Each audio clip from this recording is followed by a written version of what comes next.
Everyone, welcome back to my channel study only science. Madhya Pradesh वर्ग 3 चयन परीक्षा की तैयारी कर रहे सभी स्टूडेंट्स के लिए क्लास है। आज का हमारा टॉपिक है हाइड्रोकार्बन, और जो भी टेट एग्जाम देना चाहते हैं उन सभी के लिए टॉपिक वेरी इंपॉर्टेंट है। अगर आपके सिलेबस में साइंस के क्वेश्चंस आते हैं तो, और ये हाइड्रोकार्बन वाला टॉपिक जो है इसमें हम आपको पहले एमसीक्यूज कराएंगे, उसके बाद कुछ पॉइंट्स करेंगे जिनमें जो कि बहुत ही इम्पोर्टेंट है और उनको आप देखना स्किप ना कीजिए, इसलिए वीडियो को पूरा अंत तक देखिए। नवीन पाठ्यक्रम पर आधारित हमारी आज की क्लास होने वाली है। हर एक टॉपिक नए सिलेबस के अकॉर्डिंग ही है। तो चलिए शुरू करते हैं आज के इस टॉपिक को, जिसका नाम है हाइड्रोकार्बन संबंधी एमसीक्यू यानी वस्तुनिष्ठ प्रश्न। तो पहला प्रश्न है, निम्नलिखित में से कौन सा यौगिक संतृप्त हाइड्रोकार्बन है? तो संतृप्त हाइड्रोकार्बन इनमें से होता है एथेन। ठीक है, किस तरह से और क्यों, इसका हमने आपको बताया है कि लास्ट में आप वो जो मैं मेन पॉइंट आपको बताने वाली हूँ वो देखना ना भूलेगा, तो एंड तक क्लास को जरूर देखें, तो इसको आपको सारी चीजें समझ में आ जाएंगी कि एथेन किस तरह से है। ठीक है, आगे बढ़ते हैं। अगला प्रश्न है, प्राकृतिक गैस में मुख्य रूप से कौन सा हाइड्रोकार्बन पाया जाता है? तो प्राकृतिक गैस में मुख्य रूप से जो हाइड्रोकार्बन पाया जाता है वो होता है मेथेन। ठीक है, प्राकृतिक गैस में मेथेन सबसे ज्यादा पाई जाती है। अगला प्रश्न है, C2H4 किस प्रकार का हाइड्रोकार्बन है? तो C2H4 किस प्रकार का हाइड्रोकार्बन होता है? ये होता है अल्कीन। ठीक है, एल्कीन। अगला प्रश्न है, CnH2n+2 किस प्रकार के हाइड्रोकार्बनों का सामान्य सूत्र है? तो किस प्रकार के हाइड्रोकार्बनों का सामान्य सूत्र कहलाता है? तो इसका आंसर है अल्केन का। ठीक है, एल्केन या अल्केन लिखा हो सकता है। तो इस तरह से हाइड्रोकार्बन का जो सामान्य सूत्र होता है CnH2n+2 होता है। अगला प्रश्न है, निम्न में से कौन सा यौगिक एरोमेटिक हाइड्रोकार्बन है? तो एरोमेटिक हाइड्रोकार्बन कहलाते हैं बेंजीन। ठीक है, बेंजीन इनमें से ऑप्शन है बेंजीन। ठीक है, जिसका फॉर्मूला CH होता है। ठीक है, अगला प्रश्न है, एल्काइंस में कितने प्रकार के संयोजी बंध होते हैं? तो एल्काइंस में कितने प्रकार के संयोजी बंध होते हैं? ये त्रिबंध होते हैं। ठीक है, त्रिबंध होते हैं या त्रिबंध होते हैं। नेक्स्ट प्रश्न है, हाइड्रोकार्बन के किस वर्ग में अधिक प्रतिक्रियाशीलता होती है? तो किस वर्ग में अधिक जो प्रतिक्रियाशीलता पाई जाती है वो होती है अल्काइन में। ठीक है, अल्काइन में सबसे अधिक प्रतिक्रियाशीलता पाई जाती है। अगला प्रश्न है, ब्यूटेन में कितने कार्बन परमाणु होते हैं? तो ब्यूटेन में कार्बन परमाणु की संख्या 4 होती है। नेक्स्ट है, एल्केन्स का एक प्रमुख उपयोग क्या है? तो एल्केन्स का एक प्रमुख उपयोग इनमें से होता है ईंधन के रूप में इनका उपयोग किया जाता है। नेक्स्ट है, एल्कीन की उपस्थिति की पहचान के लिए कौन सा परीक्षण किया जाता है? तो एल्कीन उसमें उपस्थित है कि नहीं, इसके परीक्षण के लिए जो प्रयोग किया जाता है ब्रोमीन पानी परीक्षण। ठीक है, ब्रोमीन पानी परीक्षण किया जाता है। अगला प्रश्न है, हाइड्रोकार्बन वे यौगिक होते हैं जो केवल किन 2 तत्वों से बने होते हैं? तो कौन से तत्वों से बने होते हैं जो हाइड्रोकार्बन कहलाते हैं? तो उसका आंसर कार्बन और हाइड्रोजन से मिलकर बने होते हैं हाइड्रोकार्बन। नेक्स्ट है, C2H2 किस प्रकार का हाइड्रोकार्बन है? तो C2H2 जो है किस प्रकार का हाइड्रोकार्बन है? ये है एल्केन। ठीक है, एल्केन टाइप का। नेक्स्ट है, एल्केन्स में कार्बन परमाणुओं के बीच कौन सा बंध होता है? तो एल्केन्स में कार्बन परमाणुओं के बीच जो बंध होता है वो एकल बंध होता है। नेक्स्ट है, एथाइन का रासायनिक सूत्र क्या है? तो एथाइन का रासायनिक सूत्र है C2H2। ठीक है, एथाइन या एल्काइन। ठीक है, तो इस तरह से C2H2 एथाइन का रासायनिक सूत्र है। नेक्स्ट है, एल्केन्स का कौन सा यौगिक अग्निरोधक गैस के रूप में कार्य करता है? तो एल्केन्स का जो यौगिक है जो अग्निरोधक के रूप में काम करता है वो है मेथेन गैस। ठीक है, मेथेन ये अग्निरोधक गैस के रूप में काम करती है। अगला प्रश्न है, एल्केन्स की उपस्थिति की पुष्टि किस प्रकार की अभिक्रिया से की जाती है? तो एल्केन्स की उपस्थिति की पुष्टि जो उसके लिए अभिक्रिया होती है वो होती है योजक अभिक्रिया। ठीक है, योजक अभिक्रिया कहलाती है। अगला प्रश्न है, निम्नलिखित में से कौन सा यौगिक असंतृप्त हाइड्रोकार्बन नहीं है? तो इनमें से कौन सा यौगिक है जो असंतृप्त हाइड्रोकार्बन नहीं है? वो है प्रोपेन। ठीक है, एथीन, एथाइन, प्रोपीन जो संतृप्त है, बाकी असंतृप्त हाइड्रोकार्बन होता है प्रोपेन। अगला प्रश्न है, बेंजीन में कितने बंध पाए जाते हैं? तो बेंजीन में बंधों की संख्या कितनी होती है? 3। अगला प्रश्न है, एल्कीन में दोहरा बंध किसके बीच होता है? तो एल्कीन में दोहरा बंध जो किसके बीच होता है? वो 2 कार्बन के बीच होता है, 2 कार्बन परमाणु के बीच होता है दोहरा बंध एल्कीन में। अगला प्रश्न है, C4H1O किस हाइड्रोकार्बन का सूत्र है? C4H1O किस हाइड्रोकार्बन का सूत्र है? ये ब्यूटेन का सूत्र है। ठीक है, ब्यूटेन का सूत्र है। अगला प्रश्न है, ब्यूटाइन किस प्रकार का हाइड्रोकार्बन है? तो ब्यूटाइन जो है वो अल्काइन टाइप का हाइड्रोकार्बन है, क्योंकि इसमें भी आयन है, इस तरह से आप पहचान सकते हैं। तो ये अल्काइन प्रकार का हाइड्रोकार्बन है। अगला प्रश्न है, हाइड्रोकार्बनों में कौन सी श्रृंखला सबसे सरल होती है? तो हाइड्रोकार्बन की जो सबसे सरल श्रृंखला होती है वो एल्केन होती है। अगला प्रश्न है, निम्नलिखित में से कौन सा यौगिक एडिशन रिएक्शन नहीं करता है? तो कौन सा यौगिक है जो एडिशन रिएक्शन नहीं करता है? वो है प्रोपेन। अगला प्रश्न है, एल्कीन यौगिकों का सामान्य सूत्र क्या होता है? तो एल्कीन यौगिकों का जो सामान्य सूत्र है, इन सूत्रों को याद रखना, तो इनका जो सूत्र है वो है CnH2n। अगला प्रश्न है, बेंजीन किस विशेषता के लिए जाना जाता है? तो बेंजीन का जो उपयोग है या किस विशेषता के लिए जाना जाता है? वो तीव्र गंध और रिंग संरचना के लिए जाना जाता है। नेक्स्ट है, एल्काइंस का सामान्य सूत्र क्या है? तो एल्काइंस का सामान्य सूत्र है CnH2n-2। ठीक है। अगला प्रश्न है, एल्कीन यौगिकों में दोहरा बंध किसके लिए उत्तरदायी होता है? तो एल्कीन यौगिकों में जो दोहरा बंध बनता है वो उच्च प्रतिक्रिया दर को उसके लिए उत्तरदायी होता है, उच्च प्रतिक्रिया दर के लिए। अगला प्रश्न है, जो मीथेन गैस है वो जलने पर क्या उत्पाद बनाती है? तो मीथेन गैस जब जलती है तो ऑक्सीजन के साथ क्रिया करती है, ऑक्सीजन की उपस्थिति में जलती है, तो इसके साथ जो रिएक्शन बनेगी वो CO2 और H2O उत्पाद के रूप में बनेगी। ये ऑप्शन सही हो जाएगा। अगला प्रश्न है, निम्नलिखित में से कौन सा यौगिक केवल एकल बंधों वाला है? तो कौन सा यौगिक है जो एकल बंध है? इनमें से एथेन, ब्यूटेन, प्रोपेन या एथाइन। तो एकल बंध होता है प्रोपेन में। ठीक है, इसका आंसर सी ऑप्शन हो जाएगा।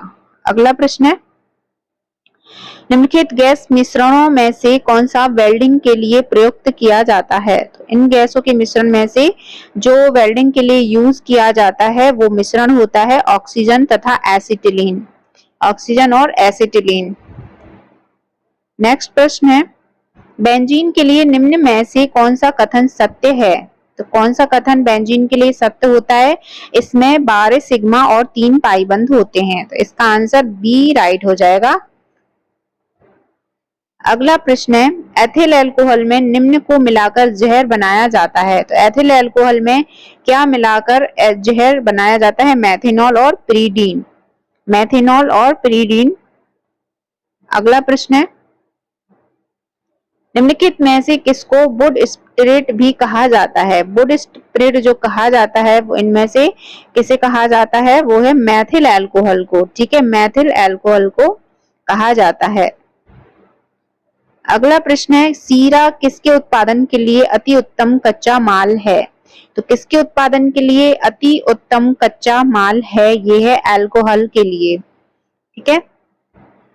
नेक्स्ट है, कैल्शियम कार्बाइड जल से क्रिया करने पर क्या देता है? तो कैल्शियम कार्बाइड जो है वो जल से क्रिया करेगा तो क्या देता है? एसिटिलीन देता है। नेक्स्ट है, निम्नलिखित में से कौन जीवाश्म ईंधन है? तो जीवाश्म ईंधन इनमें से कौन सा हो गया? प्राकृतिक गैस, जो कि जीवाश्म ईंधन है। अगला प्रश्न है, ऑक्टेन संख्या गुणवत्ता का माप है। तो ऑक्टेन संख्या किस गुणवत्ता का माप होती है? ये होती है पेट्रोल की, ठीक है, पेट्रोल की। नेक्स्ट है, बायोगैस संयंत्र से निष्कासित निम्नलिखित में से कौन सी गैस ईंधन गैस के रूप में उपयोग में आती है? तो ईंधन गैस के रूप में उपयोग आती है किसमें? बायोगैस संयंत्र से निष्कासित, ठीक है, बायोगैस संयंत्र से निकलने वाली, यानी कि तो वो कौन सी गैस होती है जो ईंधन के रूप में उपयोग की जाती है? वो है मीथेन गैस, ठीक है, मीथेन। अगला प्रश्न है, एक बायोगैस संयंत्र में निम्न में से कौन सी प्रक्रिया होती है? तो बायोगैस संयंत्र में जो प्रक्रिया होती है वो हाइड्रोजनीकरण प्रक्रिया होती है।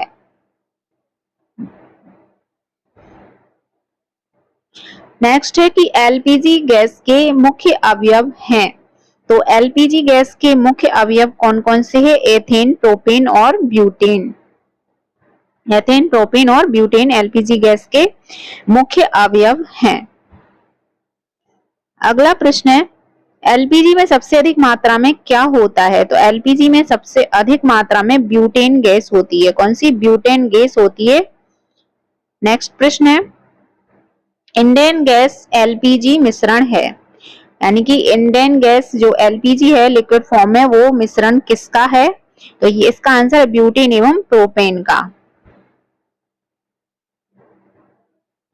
नेक्स्ट प्रश्न है, सिलेंडरों में खाना पकाने वाली गैस किस रूप से भरी जाती है? तो किस रूप में भरी जाती है खाना पकाने वाली गैस? तरल के रूप में, ठीक है, तरल के रूप में भरी जाती है। अगला प्रश्न है कि सीएनजी है, तो सीएनजी का फुल फॉर्म होता है compressed natural gas. A option सही हो जाएगा। नेक्स्ट प्रश्न है, स्वचालित वाहनों में प्रदूषण नियंत्रण हेतु प्रयुक्त सीएनजी में मुख्यतः उपस्थित है। तो स्वचालित वाहनों में जो सीएनजी के रूप में गैस भरी जाती है वो किस रूप में उपस्थित होती है मुख्यतः? तो इसका आंसर क्या हो जाएगा हमारा? CH4, यानी कि मेथेन के रूप में उपस्थित होती है। नेक्स्ट है, गैसोहॉल है, तो गैसोहॉल इनमें से क्या है? एथिल अल्कोहल और पेट्रोल, ठीक है, इनके मिश्रण को गैसोहॉल कहते हैं। नेक्स्ट है, गैसोहेल एक मिश्रण है, तो ये भी अलग तरह का एक प्रश्न है, तो इसका आंसर क्या हो जाएगा? गैसोलीन और एथेनॉल का। गैसोहॉल एक प्रकार का मिश्रण गैसोलीन और एथेनॉल का।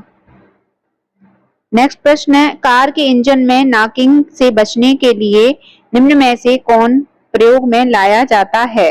तो कार के इंजन में नॉकिंग से बचने के लिए जो प्रयोग में लाया जाता है वो है tetra ethyl lead. Tetra ethyl lead प्रयोग में लाया जाता है। नेक्स्ट प्रश्न है, निम्नलिखित में से किस देश ने गैसोलीन में एथेनॉल मिश्रित करना कानूनन अनिवार्य कर दिया गया है? तो गैसोलीन में एथेनॉल का मिश्रण करना अनिवार्य है, किस देश ने ये लागू किया है? तो इसका आंसर है ब्राजील ने, ठीक है, ब्राजील ने लागू किया है। अगला प्रश्न है, निम्नलिखित में से कौन सा तत्व सभी कार्बनिक यौगिक में मिलता है? तो सभी कार्बनिक यौगिक में इनमें से कार्बन मिलेगा, ठीक है, कैल्शियम, नाइट्रोजन, ऑक्सीजन नहीं, कार्बन और हाइड्रोजन ही कार्बनिक यौगिक होते हैं, ठीक है। अगला प्रश्न है, डीजल की गुणवत्ता किससे अभिव्यक्त की जाती है? तो डीजल की गुणवत्ता जो है किससे अभिव्यक्त की जाती है? वो C10 संख्या से की जाती है, ठीक है, C10 संख्या से डीजल की, और पेट्रोल की ऑक्टेन संख्या से, ठीक है, पेट्रोल की ऑक्टेन संख्या से। नेक्स्ट है, प्राकृतिक गैस का मुख्य अवयव है, तो प्राकृतिक गैस का मुख्य अवयव है मीथेन गैस। अगला प्रश्न है, कक्ष स्थानों में वनस्पति के अपघटन के कारण उत्पन्न गैस होती है। कक्ष स्थानों में तो वनस्पति अपघटन के कारण कौन सी गैस उत्पन्न होती है? वो होती है मीथेन गैस, ठीक है। अगला प्रश्न, एथाइन एक उदाहरण है, तो एथाइन किसका उदाहरण है? त्रिआबंध वाले यौगिक का, संयोजकता का, एकल का या द्विआबंध का? तो एथाइन जो है वो त्रिआबंध वाले यौगिक का उदाहरण है। अगला प्रश्न है, निम्नलिखित ईंधनों में से कौन सा एक गैस वेल्डिंग के प्रयोग में आता है? तो कौन सा आता है एक इनमें से? उसका आंसर है एसिटिलीन आता है। ठीक है, एसिटिलीन और ऑक्सीजन। अगला प्रश्न है, निम्नलिखित में से कौन सा रसायन फल पकाने के लिए उपयोग में लाया जाता है? तो किस रसायन को फल के पकाने के लिए उपयोग में लाया जाता है? तो इसका आंसर है कैल्शियम कार्बाइड। कैल्शियम कार्बाइड को उपयोग में लाया जाता है।